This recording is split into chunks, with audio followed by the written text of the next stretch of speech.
agendas. Tonight I'm going to preach about forgiveness. Our first reading will come from Matthew 6, verse 14 to 15. For if you forgive men their trespasses, your heavenly Father will also forgive you. But if you forgive not men their trespasses, neither will your Father forgive your trespasses. Okay, thank you.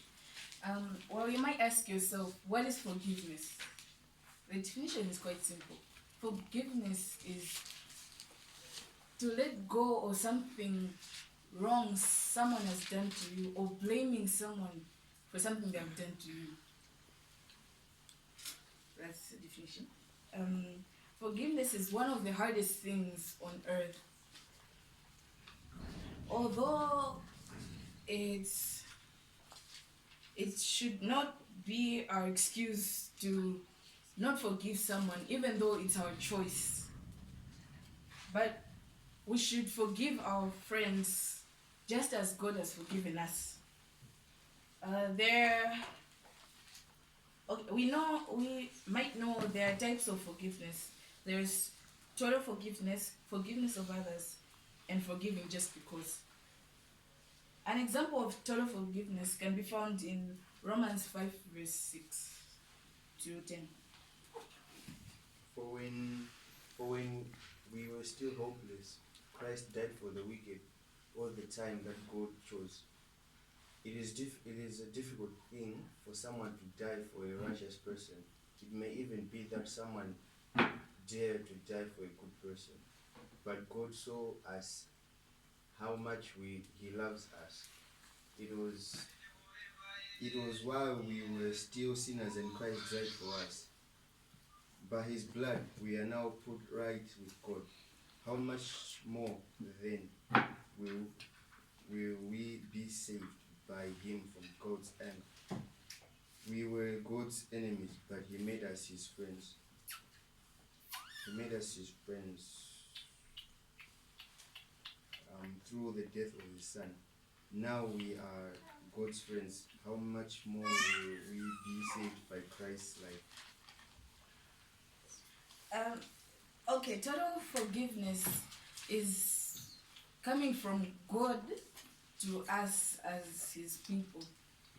Total forgiveness is between God and His people. And another example can also be found in Jeremiah 31, verse 34.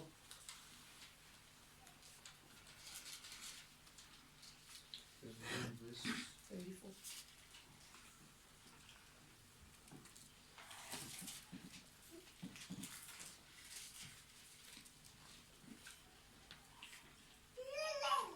None of them will have to teach his fellow citizens to follow the Lord. But because all will know me, for the least to the greatest. I will forgive their sins, and I will no longer remember their wrongs. I, the Lord, have spoken. Yeah, like I said, it's the same thing as in Romans. God is forgiving us. He forgave us for our sins by sending His only child to die for us. And as for forgiving others, good examples can be found in the stories of Joseph and his brothers, Esau and Jacob. Like, Joseph's brothers sold him. Some of us would actually fight over that as a family, as the three of us, me and me, Joe. Them selling me would hurt me, and I wouldn't forgive. But finding out in the end, Joseph actually forgave his brothers. And in the same way, Esau and Jacob. Long time ago, they used to give each other, parents would give their children blessings before they died. But Jacob stole those blessings from Esau. He ran away, then later he came back. Esau was plotting to kill him, but when Jacob came back, Esau forgave him, which is something that's not really common. It's the same as in a family where they share parts of the land and they might lie that the parents left me all this, only they didn't leave for you anything. Wouldn't forgive each other. But in the story of Esau and Jacob, they forgave each other. And forgiving just because is usually found among children in families. Because there are those moments where the children are fighting.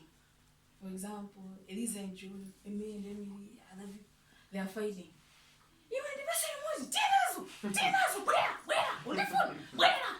And then the parents, they just come in.